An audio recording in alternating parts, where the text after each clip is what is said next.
Kazakhstan's special forces constantly guard the country's security. This year, they foiled a major terrorist plot. Terrorism and religious extremism are among the main threats to national security.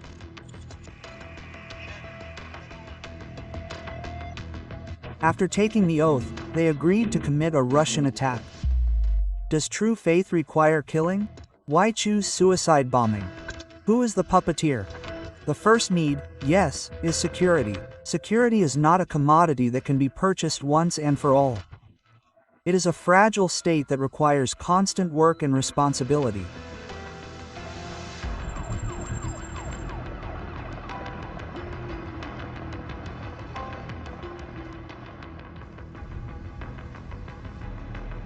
Every year, the scale of terrorist activity grows, and the methods become increasingly sophisticated. International terrorist organizations continue to influence Muslims worldwide, which also affects Kazakhstan. Central Asia has become a space for the development of a number of ideological constructs. The main danger of this process is expansion. Through their pseudo-preachers and activists, they impose ideas, values, and norms of behavior, and also turn Muslims against representatives of other faiths and beliefs. Their methods include active online propaganda, the imposition of religious intolerance, and a rejection of the secular laws of society. Radicalism, from a political science perspective, is any dissent and attempt to change the status quo. That is, it's a desire for power and a rejection of the existing authorities. Major powers will always make use of such radicals, those who disagree with the authorities, because the game is political, and international proxy groups can always be sponsored. Extremism is a major threat, threatening to engulf all thinking humanity. Religious ideologists are, for the most part, seasoned psychologists who understand human emotions. They rely on them when recruiting, covering everything with the guise of faith. Extremism poses a very serious threat, as it threatens the sovereignty and territorial integrity of the state.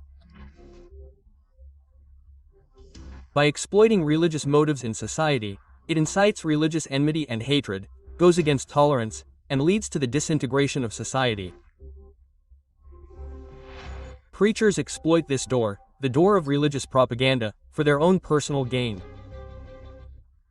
They strive to gain authority at the expense of religion, so that people submit to the preacher as an object of worship. In other words, these people don't teach religiosity, spirituality, or worship. They teach their followers to serve the preacher himself, turning him into their slave.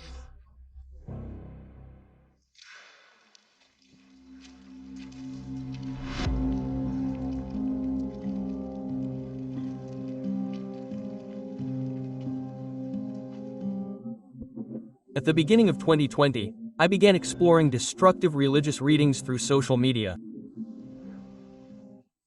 We swore allegiance to a terrorist group. Anyone seeking the truth has questions. And they should pose these questions to the right people on all social media platforms, from Instagram, Telegram, and Facebook. We have our own accounts. Visit them and ask any questions you may have. Even the most intimate ones, so to speak. We haven't left a single person unanswered. The approaches of terrorist ideologists have changed. Previously, they openly called for people to travel to the Middle East, join militant groups, and provide them with financial support. Now they're banking on so-called lone wolf terrorists. We were offered the chance to commit a terrorist attack in the capital. We chose the police department's mission to prove our loyalty to the emir. We agreed to it. We would have been detained at the planning stage. Radical propaganda is a psychological trap that adapts to each individual. The sooner society learns to recognize its mechanisms and protect its citizens, the less chance there is for those who seek to sow hatred and fear. Gaining knowledge arises when a person tries to find something, let's say, unconventional, yes, something radical, something poignant, which could be a result of some psychological state, yes, a sense of resentment. Let's say they can't cope with some temporary life problems, and someone blames it, I don't know, the state, or someone else, and they try to realize this. The problem isn't really religion, it's in the mind, because whoever searches will find the right things. Previously, the victims of radical ideologists were mostly men. Now, women and teenagers are increasingly falling under the influence of such ideas. The recruiter's strategy is evolving and never stopping. And they exploit the needs of, say, our children, teenagers, and young adults, and deliver their ideological message. It's a serious and complex issue. It's reprogramming, plus working with people's consciousness.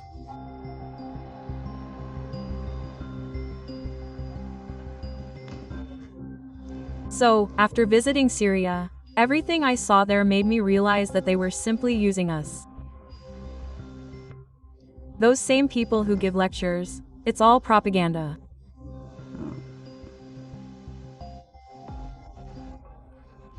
We're like bargaining chips. They've simply brainwashed us, thinking that this is the truth, that this is right. And we kind of believed it all. War is big money. When I went there, I lost my child. She died there, well, he died there.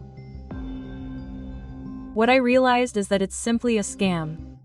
No one there is sincere and no one there is fighting for the truth. No one needs that big money there. They're just making money off of us. Let them not make mistakes. Let it not be like, for example, I went there and I didn't gain anything good. I only lost.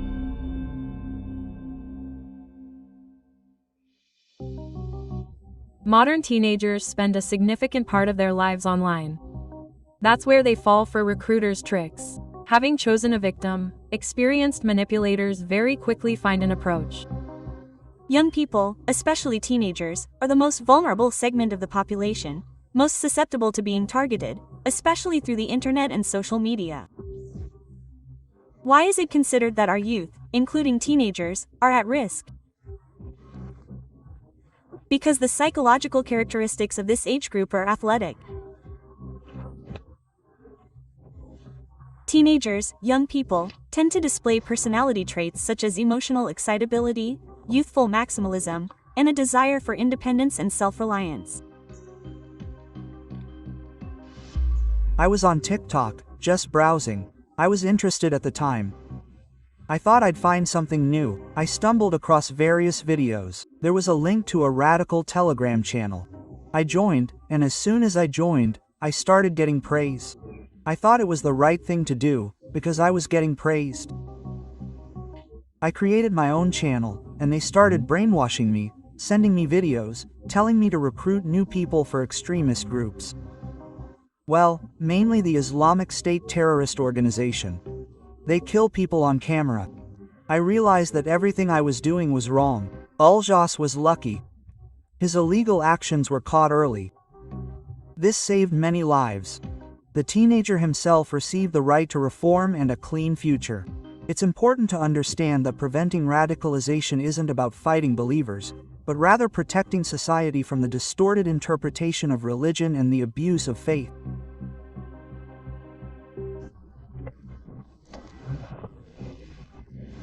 Religion has become a tool, let's say, in the hands of people with selfish goals who use religion to divide, to sow discord, to divide people.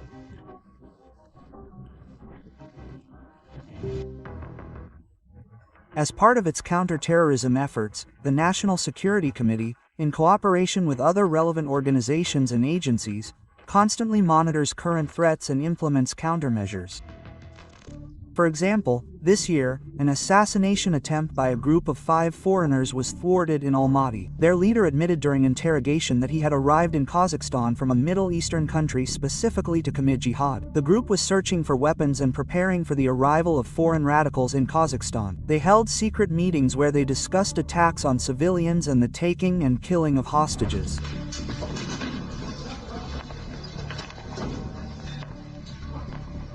The key to successfully combating terrorism is the timely detection of threats. Constant monitoring enables the early detection of terrorist plans, and preventative measures not only help solve crimes but also contribute to their prevention. Since the beginning of 2025, 66 radicals and another 24 followers of banned organizations have been sentenced to various prison terms. According to the National Security Committee, police have detained 65 individuals for committing ordinary crimes under the guise of religion. Many of those prosecuted simply did not have time to commit actual terrorist attacks. They came to the attention of the security services in time and were stopped. In recent years, Kazakhstan has been paying significant attention to the prevention of religious radicalism and extremism, especially among young people. Today, we should probably understand that counter-propaganda is essential. It is important for us to educate ourselves. It is important for us to learn and develop critical thinking skills, analytical skills, and strive to obtain knowledge from reliable sources. For this purpose, resources are being created today where young people can gain comprehensive knowledge in both Russian and Kazakh. You're already sitting there, realizing that what you wanted to do could have been a great tragedy for someone else. I completely regret what I did. I'm only offended by myself. Now I understand that it was all a lie, that we were used. They forced their opinions into my head, and I thought theirs was correct. I changed my mind and won't return to such things. Terrorism is a serious crime that poses a threat to the security, stability, and development of society. The state's firm and consistent stance in the fight against terrorism demonstrates that participation in terrorist-related crimes inevitably leads to severe consequences. The work of the National Security Committee's Anti-Terrorism Unit depends on the assistance of our conscientious citizens. Most of our compatriots understand the importance of this work, and they are taking action and providing assistance, for which my colleagues and I are very grateful. The National Security Committee, KNB, continues its work to counter terrorism and religious extremism. The round-the-clock, coordinated, and professional work of the National Security Committee's counter-terrorism units is a massive, invisible undertaking.